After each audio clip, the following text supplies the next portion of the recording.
Ruffino's on Island Road. Bed Rivers presents Jimmy Ott's Game Time on 1045 ESPN Baton Rouge. And we are back here at Delaron Hall. It is the annual Ruffino's Eat the Competition dinner. Jimmy Ott out west will be back with us tomorrow. We were going to get Jimmy on. Ran into some phone issues with him. So Jimmy will be back on with us from the West Coast tomorrow.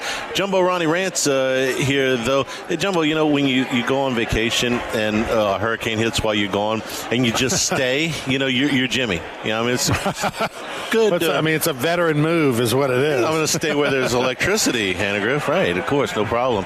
You guys just finished up the second induction to the Louisiana Sports Hall of Fame because 2020 was a wash. So in the last 60 days, I would ask you what you've been up to, but I know it's been multiple inductions to the Louisiana Sports Hall of Fame. So how'd it go? That went great. You know, obviously, unfortunately, the weekend was slightly tainted, you know, as people.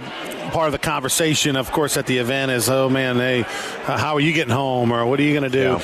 But Thursday, Friday, Saturday, this past weekend up in Natchitoches, we had the Louisiana Sports Hall of Fame induction for the 2021 class, and, of course, had a heavy LSU lean to it because you had Pat Henry, the former legendary track coach, and no one's won more national championships in college track than he has. And then Mahmoud Abdul-Rauf, formerly Chris Jackson, was inducted.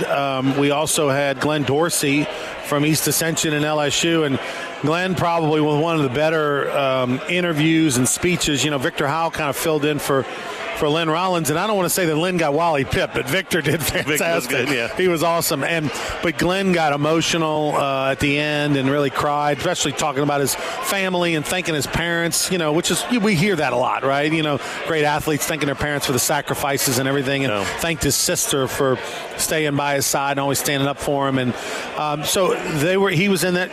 Terry McCauley, who people say, well, what's that name? That name sounds familiar. Well, Terry McCauley is a legendary NFL official, did like 3 Super Bowls, a number of championships.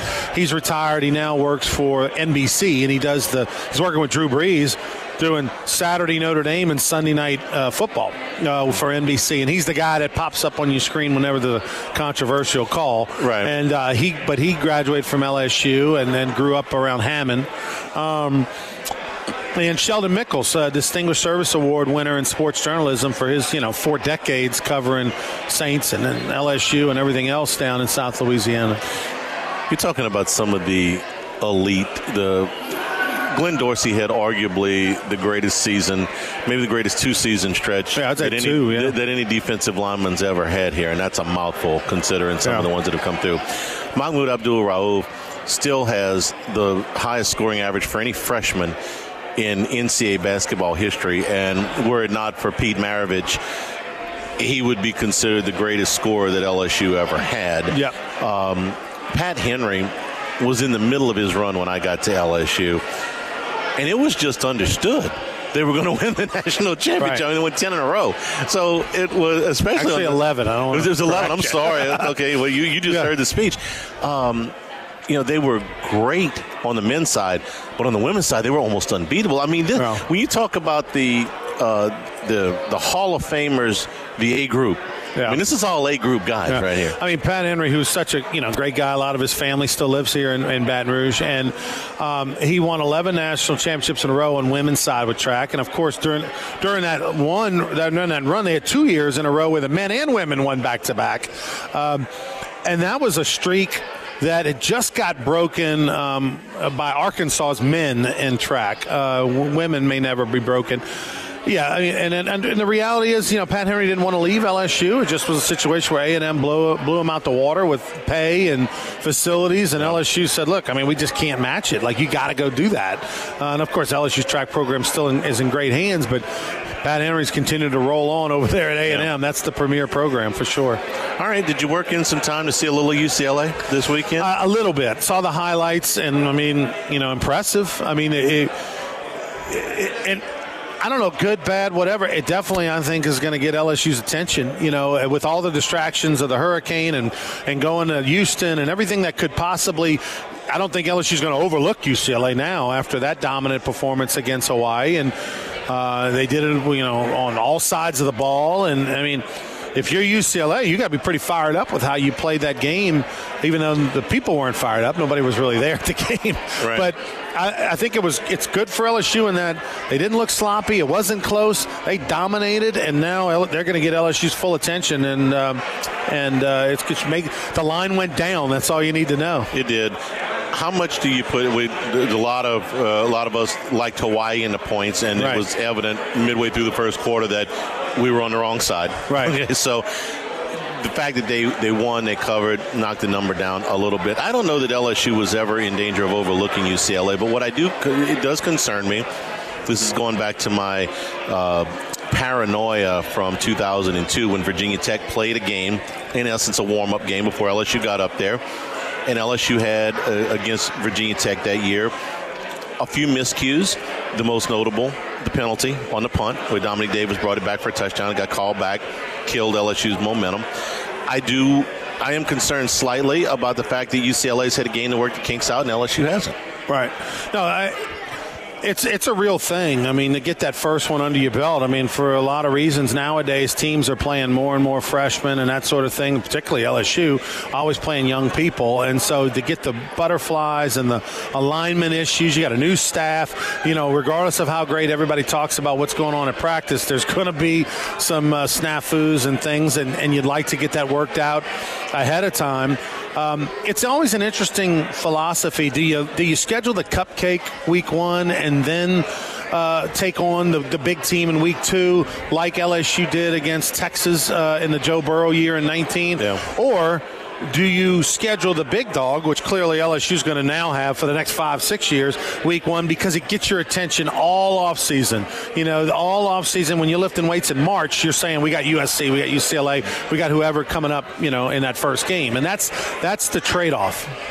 I've come around on that. In 2011, when they scheduled Oregon, who was, I think, 3rd in the country, in Dallas, I said they're nuts. Okay, you don't come out of the gate with that, because if you lose, you're uphill the rest of the way. You're going to be playing catch up the rest of the year.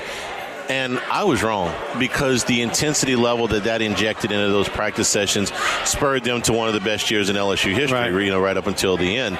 So I've come around a little bit differently. But you can do it both ways. The 19 season turned out pretty well also. Right. So you can do it either way. This is a great week 1. I'm sorry. We've got some terrific games. I don't know if Miami can stay with Alabama, but I like the idea that they're playing somebody that may give them at least get their attention. We've got Florida State and Notre Dame. Hey, listen, Florida State's not what they once were, but they've still got a name. They still have the colors. Yeah. The Catholics versus the convicts, right? Yeah. We're going to always remember that. North Carolina and Virginia Tech, Penn State and Wisconsin, Indiana and Iowa are both top 20 teams. Raging Cajuns got a heck of, there's a lot of people. Is it still 8? Are the Raging Cajuns? It is 8. Yeah. And that number has just come down and down and down and down and down. With the memory fresh in a lot of people's head of what they did last year in Ames, going to beat a ranked and very highly thought of Iowa State team. There are some people that believe that the Cajuns have got a little bit more than a puncher's chance here. I mean, my brother's actually going to be at that game. He's flying over there with some Raging Cajun backers. Look, Texas traditionally, too, hasn't played well in that first game. We've seen them struggle against Maryland, lose, win close. I mean, you got a new coaching staff. There's a lot of things going on with Texas, a lot of distractions. Horns down, horns up, whatever. But this is a Raging Cajun team that's an old team because of COVID and the extra year. They got everybody back minus 2 running backs. They got their, starting quarterback who's been all conference the last couple of years, a coach who turned down multiple jobs. I mean, they think this is going to be the best team they've ever had, and there's no reason why on paper it's not. So I'm really excited to watch the Texas UL game, and how can you not like the Raging Cajuns and the points? You spend a decent amount of time down in Lafayette, so you got to. And I'm from not far from. I'm drinking the punch. Yeah, you got a little bit of a feel for what the community thinks down there, and they think they got something. Trust me, they're very confident about this year's team, and they had they've got a number of 23-year-old dudes. And look, that's the key, man. I mean, look at BYU back in the day, with the Mormon mission thing. That was why they were always so good back in the day when they were an independent and traveling everywhere in the 70s and 80s and 90s. They had all those 24, 25-year-old players, and that makes a difference. The rankings, Texas is 21 and the Cajuns are 23. So it's forget about brands for a second, and you look at it just from a football standpoint. It's not under a touchdown, but man, it's right there knocking on the door. And then Georgia Clemson, which is the premier event, 2 top 5 teams. What's the number on that one? Clemson is a 3-point favorite. That game's in Charlotte, so pseudo home field for Clemson. But if these are the matchups that we like to see. We're gonna have to suffer through a few the Central Michigans of the world, but these are the matchups that we like to see. Georgia has been the hot pick for about 5 years now. I mean, really. I mean, like, everybody's been on the Georgia bandwagon. They've been right there, haven't been able to get over the hump against LSU or Alabama. This is your chance. I mean, if Georgia comes out guns blazing, wins that first one, now they've got themselves set up to really get a mulligan. They can lose to Alabama in the SEC championship game and still be a top 4 team. I think if they run the table and they beat Clemson. Because Clemson, if they lose this game, probably not going to lose enough. Probably still finishes 11-1. So, I mean, if you're Georgia and you want to win a national championship or you want to be in that Final Four, this is your chance. You win that game, then you have a chance to have a hiccup down the road and still get in. What about this Eat the Competition dinner? I know you've done this. I've done this before. Yeah. Well, I mean, look, I hate that our boy Ruffin isn't here today. I'm super excited to see his wife and his kids check me in when I was down there registering. They were working the registration table, his daughter and son, so that was cool. A lot of people turned out tonight, which is nice. I know there's a lot of distractions and a lot of things going on. I don't have power at my house. I was able to take a shower, though. Thank goodness. This is a nice reprieve for you. I mean, they're going to have to kick me out, Charlie, because the AC is really nice in here. It is working. And I'm going to eat and drink until they say, I'm sorry, Mr. Ranch, you have to leave. You're done. We are here at Delaron Hall in downtown Baton Rouge, our annual Eat the Competition dinner. All right, so what's you're going out to L.A., right? Yeah, I'm on that United flight. I got, when they threw that nonstop Friday afternoon from Baton Rouge to LAX, I'm like, hell yeah, that's the one I'm on.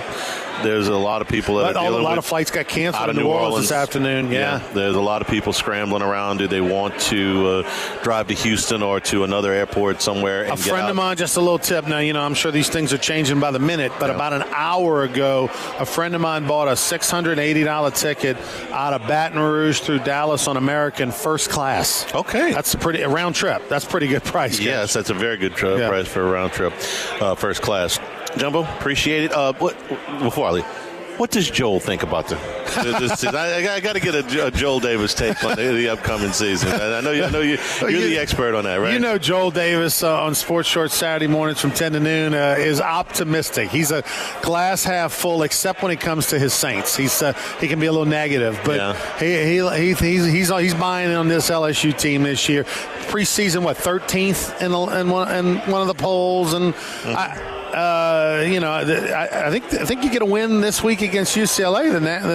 After the way they played against Hawaii, I think the nation looks a little differently at the Tigers. You get a little bit, a little bit more juice out of it. It stinks for Tulane, man. They're going to host the biggest game on campus. I called that like a month and a half ago. I didn't necessarily say hurricane. I thought COVID. Yeah. I said that game's never going to be played in New Orleans due to the mayor of New Orleans. That's going to end up being played in Oklahoma, and the reality is, wrong as it is, Tulane to make more money with the game being in Oklahoma. They will. It just would have been the biggest game. We're trying to come with the biggest game on campus because they played in the Dome for so many years. Well, they had their old stadium on campus back in the day. Yeah, but you got to go back to then. I mean, the biggest opponent to go to them, LSU back then. LSU in 07. Yeah. Right. That game was still in the Superdome. Jumbo, appreciate it, man. Take care. Good seeing you, Charlie. All right, we'll take a break here at Delaron Hall. This is our annual Eat the Competition dinner from Rufino's. Presented by Bet Rivers. Jimmy Ott's Game Time, 1045 ESPN Baton Rouge. Live from Rufino's on Island Road, Bet Rivers presents Jimmy Ott's Game Time on 1045 ESPN Baton Rouge.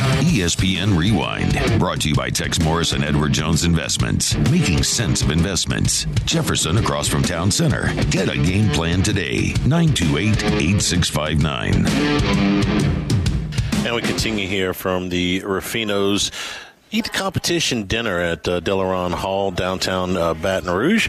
Getting you ready as we march closer to the start of the season. Time for the rewind. Let's start with OTB this morning. Josh Lewin, who is the play-by-play announcer for UCLA football and basketball, shared his thoughts on the game between the Bruins and Hawaii. Yeah, it wasn't a blur, but it was fun. I mean, right down to Chip rocking the old school Oregon visor on the sidelines like he used to always do. We hadn't seen that at UCLA before. It was a hot day. It was, probably 93, 94 and sunny, and they kicked off at 12:30 in the afternoon locals. So, they did. They ran the ball so well, and, 44-10 makes it sound like it was even reasonable, and it wasn't. I mean, it was actually 44-3 near halftime. They scored on a fumble recovery. Did the Bruins that got overturned? So we were thinking it was 51-3. They took it back to 44-3, and Hawaii got a garbage time touchdown at the end. So it felt like 52-3. It really did. And that's not to say that Hawaii is a great opponent. They had their issues for sure, but UCLA had its stuff together. And after 3 years of really bad football, that was really nice to see.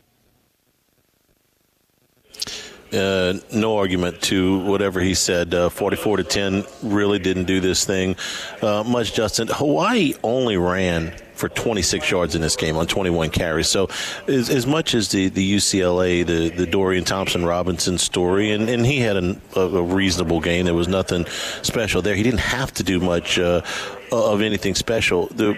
This was, in a lot of ways, an old-school football game. What could UCLA do? They could run the football, and they could stop the run. They ran for nearly 6 yards a carry, nearly 250 yards in the game. Hawaii rushed for 26 yards on 21 carries. So while we get used to seeing these video game offensive numbers, especially from the quarterbacks, Dorian Thompson-Robinson, who was the most recognizable of all the UCLA players, was really very much, I would say, held under wraps by UCLA. They didn't ask him to do a whole lot. They didn't ask him to throw the ball down the field very much. There was the one long completion to Charbonnet, but most of this was underneath stuff. And just turn around and hand the football off, and they were very easily able to do that. So I personally didn't get a whole lot out of the Hawaii game. Didn't see a whole lot schematically that would have surprised me. Didn't see a whole lot from a personnel. They call a game of practice, but it gives them a dress rehearsal, if you will. So I agree with Lewin on that. Josh Lewin, the play-by-play guy for UCLA. Hunt Hill had Peter Burns on from the SEC Network, his take on UCLA and LSU. But for LSU and UCLA's team with Chip Kelly, it's like the whole season can be predicated on how much success you have. Like if LSU goes out there and they lay an egg, it's tough after all the great positive momentum of last season, right? Like it's tough to kind of bounce back. Now, obviously, there's so many more important things going on in the world of Louisiana and especially LSU players who I know their families have been affected. So, who knows where their head's at, and we hope they're all safe and sound over there. But it's important for Orgeron to kind of keep up that momentum. And I will tell you this, just as a native of Louisiana and seeing the images come out, like people know, and Orgeron knows, like LSU football is a sense of pride and a sense of kind of grounding in the community. And to get a win, to go out there with everything that's going on, it'd be sure as hell nice to have 4 hours where we're able to worry about something else of a silly little football game rather than the real world issues that are going on right now. I'd love to be able to tell him that he's wrong. Unfortunately, he's right. And what I mean by that is we spent a lot of time in 2018 season talking about the Miami game, and it had a lot of similar overtones to this season and what they were coming off of. And the 2 previous years to that, they lost to Wisconsin and they beat BYU. And so everybody going into the Miami game was, this is the season. This is going to set the tone for the entire season. And my take then was, hey, listen, whether they beat Miami or not, they still got to play Auburn. They still got to play Florida. They still got to play Georgia. They still got to play Alabama. They still got to play Texas A&M, and they played all of those teams. But see, they beat Miami, and they ended up winning 10 games that year, and ended up ranked number 6 when the season was over. In 2016, I would have liked to have told you that the Wisconsin game was not the be-all and get-all, that if they lost that game, they still had to play Auburn, they still had to play Alabama, they still had to play Florida, they still had to play Texas A&M. Thing is, they lost that game, and 3 weeks later they fired their coach. So maybe it's just me that, you know, I think that there's a lot of season left. If they were to lose this game, it doesn't end this season. But the evidence is more along the lines of what Peter said, which is that this is the harbinger right here at the beginning of the season. Because when they lost to Wisconsin, they did not have a very good season. When they beat BYU, they had a pretty good season.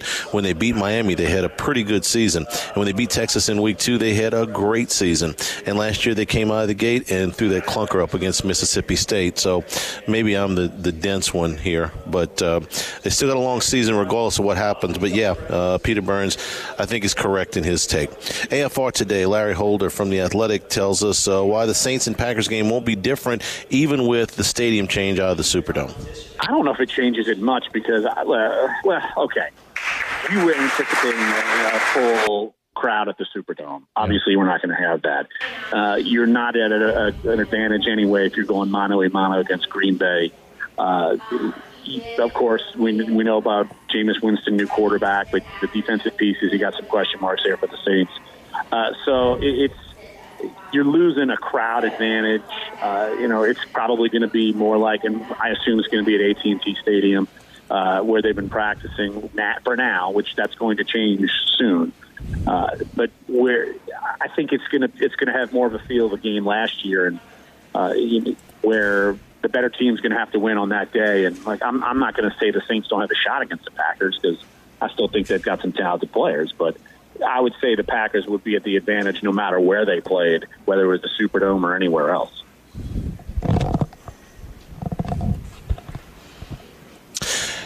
And he's right, of course. And, if you're going to come in with Aaron Rodgers in a 2-time NFC Championship game participant, of course, they're going to be the favorite. I do think, and it won't be as pronounced, but, again, we go back to study history and what happened in this situation. The last time the Saints were forced to relocate, and that was in the 2005 season. Now, in no way am I equating what happened after Katrina to what has happened after Ida. Ida's a strong storm and has done unbelievable damage, but Katrina basically put the city of New Orleans underwater, and the Saints came out in that 2005 season with a really inspired effort and beat the Carolina Panthers on the road.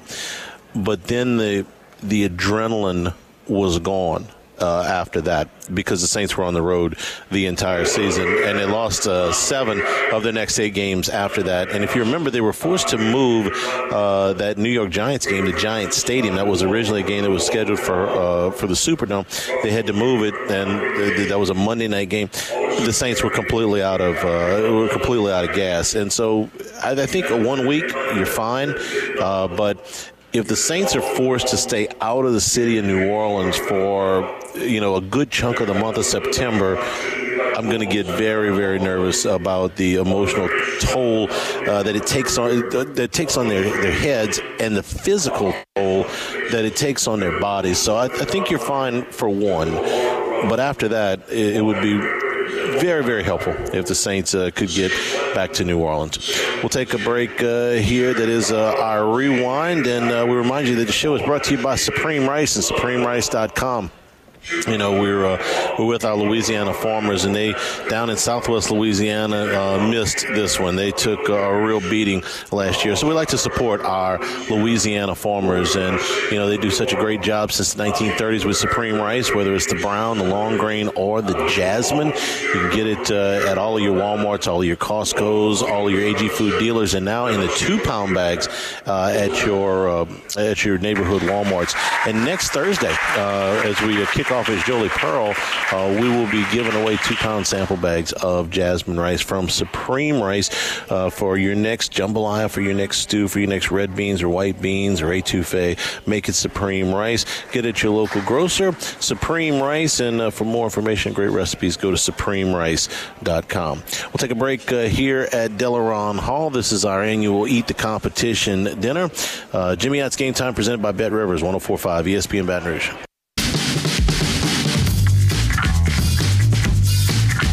Live from Rufino's on Island Road, Bet Rivers presents Jimmy Ott's Game Time on 1045 ESPN Baton Rouge. And we're brought to you in part by Louisiana Health and Injury Centers, helping you deal with pain. 3 locations, Jefferson Highway, Airline Highway, and Plank Road. If you had problems with your neck, problems with your back, problems with just aches and pains that didn't used to be there, let Louisiana Health and Injury Centers help you, as they've helped me and my wife and other members of our family with, a program that's set especially for you, whether those exercises and stretches will work the kinks out, or if you need to go to a cryotherapy, an ultrasound, or electric nerve stimulation, or a dry needling, they can help you out. Again, Louisiana Health and Injury Centers, 3 locations in Baton Rouge on Jefferson Highway, Airline Highway, and Plank Road. Joining us now, the CEO of Raising Cane's, Todd Graves, and a longtime close personal friend of Reverend Rodriguez. So good to see you, my friend. How are you? Man, great to see you, too. And I have to say, you are looking quite handsome this evening. Well, thank you very much. It's nice of you to say that the light's bad in here, apparently. Todd, when Coach O came back to be the head coach at LSU, one of the things that he wanted to make a big emphasis on was bringing the alumni players back into the program.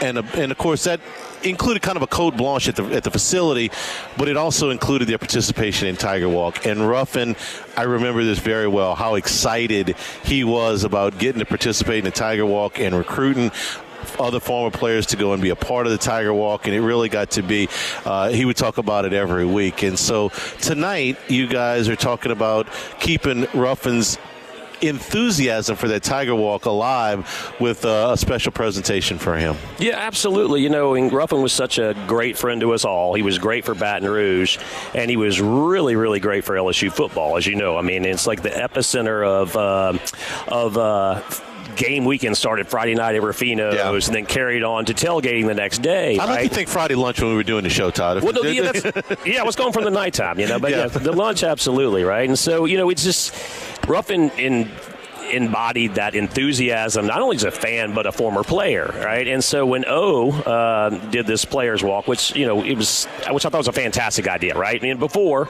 it was just exciting to see the Les bring the team down in the bus, right? Well, now you got these players, these, world-class athletes walking down the hill.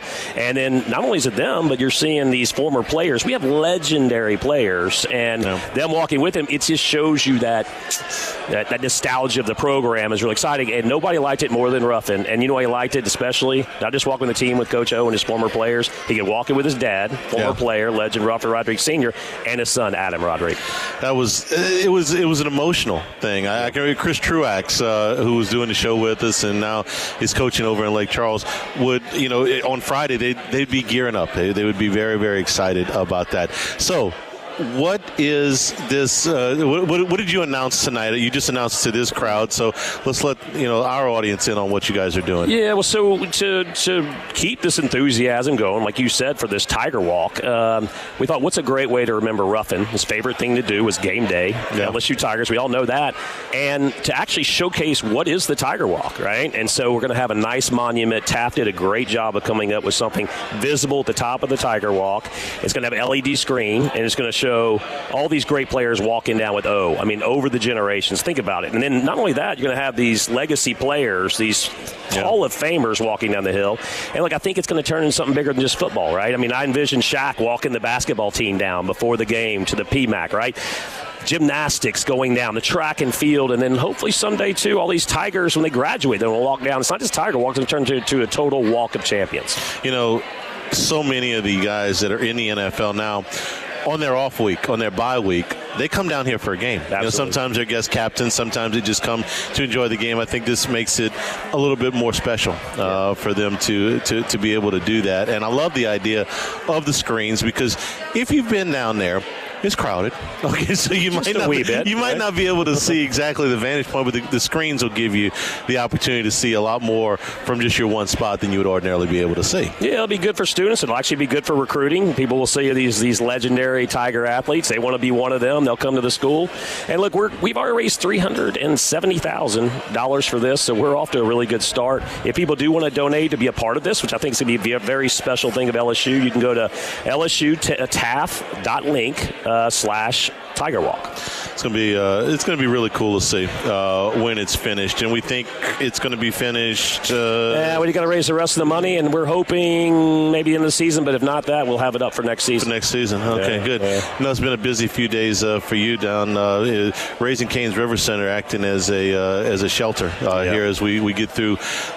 You guys do a great job at being involved in the community, and when we have something like Ida happen, you step right up. So I know it's been a busy week for you, and it's only Tuesday, but it's been a busy week for you. It has, man. Look, this is what we're supposed to do, and obviously our hearts go out to everybody that lost their home and property, man. What a mess. Yeah. What a mess. Headed to L.A.? Headed to L.A., man. Got to go root the Tigers on. I mean, a lot of people had to cancel. I get that. I think it's also important the ones that, can go. We're going to get out there and do it. I actually got worked with the LSU alumni on a tailgate. Got Tommy Lee coming to DJ, legendary Tommy Lee of Motley Crue. I've seen him. In fact, there have been concerts where I've seen more of him than I wanted to see. Yeah. But he's going to behave, right? Yeah, he's kind of mellowed out now. He's been sober for like a decade. He's gotten older, and he's chill. But it's a good opportunity. We're going to be able to raise some money for people that were in the wake of Ida at not only the tailgate, but also the game. And I think it's going to be just good national exposure for people around the country to donate and help out, man. We're in need. You're looking at one of the biggest Motley Crue fans that there was back in the 80s, so I know exactly what you're talking about. First trip to the Rose Bowl? First trip, yeah. First trip, yeah. It is. It's going to be unique. I think everybody's ready for the season to start and fall into it. Thanks for coming out tonight, and it's kind of a little special night for us. And enjoy the meal, and we're going to talk LSU football as soon as we got it, brother. Go Tigers! All right, Todd Graves from Raising Cane's. We'll take a break. Come back. Our final scoreboard of the night. We are at Delaron Hall. It is the Eat the Competition dinner. Jimmy Ott's Game Time presented by Bed Rivers 1045 ESPN Baton Rouge.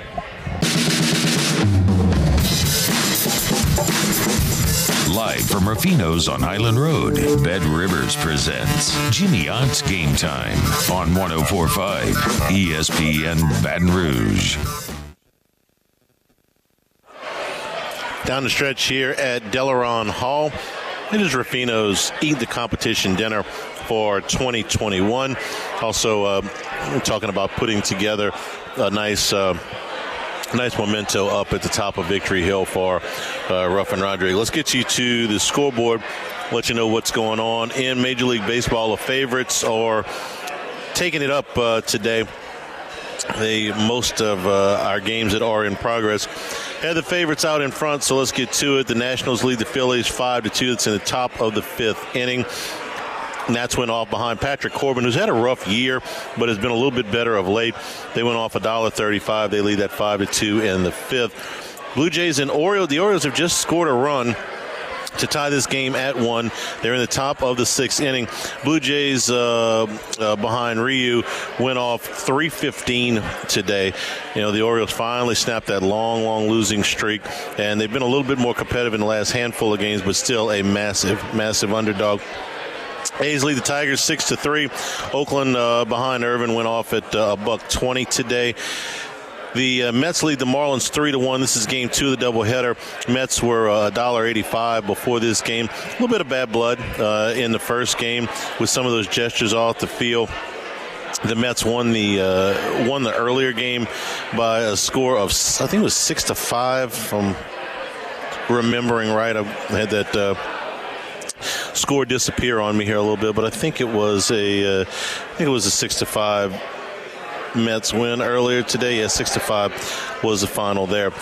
Continuing along the scoreboard, the White Sox lead the Pirates 1-0. That's another massive favorite.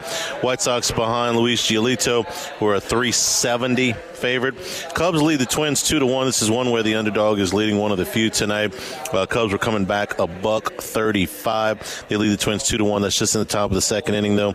Rays lead the Red Sox 7-1. Game went under last night. Figured to be a very high-scoring series, but last night it went under, easily cruising towards the over of 9 with 8 runs through in only the 5th inning. Let's see what else we got going on. Indians lead the Royals 1-0. The Royals went off 120 in that game.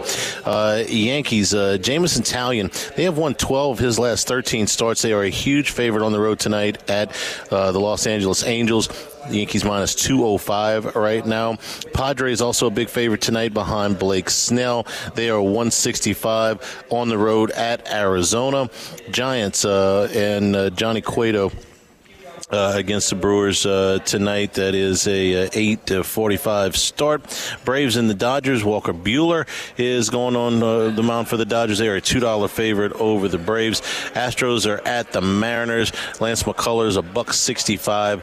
The favorites, the Astros, and the Reds and the Cardinals are officially rained out.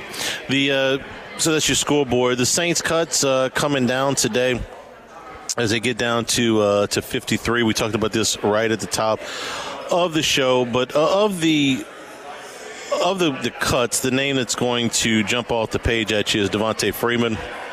He was assigned in the middle of camp. So Kevin White as well, I guess, would be another, but Devontae Freeman was frankly outplayed in the preseason by Tony Jones, and when you're younger and you're cheaper and you're more productive, that makes for a very easy decision for the coaches. So Devontae Freeman out. The rest of this looks pretty much like what we thought. Now, we should tell you at quarterback that Trevor Siemian was cut today and Ian Book was retained on the 53. We sort of had Book targeted for the practice squad the entire season, the entire preseason. Unfortunately, it's good for the Saints, but it does require a little bit of maneuvering. He looked a little bit better, I think, than most people had anticipated, and there was some talk that he would not make it through waivers and get to the practice squad. So the Saints kept him, cut Siemian, with the idea that later this week, this is something that was reported by Larry Holder, that Siemian could be re-signed later on in the week, might make the transition to get booked to the practice squad a little bit easier. Freeman out, Tony Jones in. Latavius Murray did make the team. There was some thought at the end that maybe the Saints might go in another direction. Murray hasn't done too much this preseason, but he did make the team today, along with Tony Jones Jr. and Dwayne Washington. The Saints kept 4 tight ends, and at wide receiver, Michael Thomas was put on the PUP list. He'll be out at least the first 5 weeks of the season. And Chris Hogan, who's another late camp signee, or late right at the beginning of camp signee, late of New England, was also cut today. Holder also is reporting that Hogan will come back at some point before the season starts. The rest of it, again, went pretty much as planned. Will Clapp back on this team again, former LSU standout. Aldrick Rosas will be your kicker in the aftermath of the Will Lutz injury. He's going to be out a while. So for Rosas, you talk about a former Pro Bowl kicker, but that was 3 years ago with the Giants. Spent a little bit of time with Jacksonville last year. Jacksonville went through half a dozen kickers last year. He was one of them. He was 8 out of 11. All the kicks he missed were long. Looks like he's going to be a solid fill-in until Lutz gets back. David Onyemata suspended for 6 games. Saints keeping 3 defensive tackles, Malcolm Roach, Shot Tuttle, and Christian Ringo. At linebacker, they did cut Shaq Smith, but they kept 7, maybe one more than we would have thought. Demario Davis, Quan Alexander, Zach Bond, Pete Werner, the draft choice out of Ohio State, Kadeem Ellis, Chase Hansen, and Andrew Dow. And then at safety, again, the players that we expected to keep keep Malcolm Jenkins, Marcus Williams, C.J. Gardner-Johnson, J.T. Gray, and Jeff Heath also making this team. 4 corners, Marshawn Lattimore and Ken Crawley. Your starters, Paulson Adebo, the draft choice out of Stanford, and then P.J. Williams is your 4th cornerback. Still no word. Looks like Lattimore is going to be able to play in the opener. If there's more discipline coming down stemming from last year's arrest, we haven't heard that yet, and it looks like at least for the opener, he will be there. Again, we want to thank our friends at Ruffino's. A special night, the Eat the Competition dinner for the 2021 season. Tomorrow, Jimmy will be back with us. He'll be co-hosting from the West Coast as we inch closer towards opening weekend in college football. From everyone here at Delaron Hall, I'm Charles Hanniger saying thank you and good evening. This has been Jimmy Ott's Game Time presented by Bet Rivers, 104.5 ESPN Baton Rouge.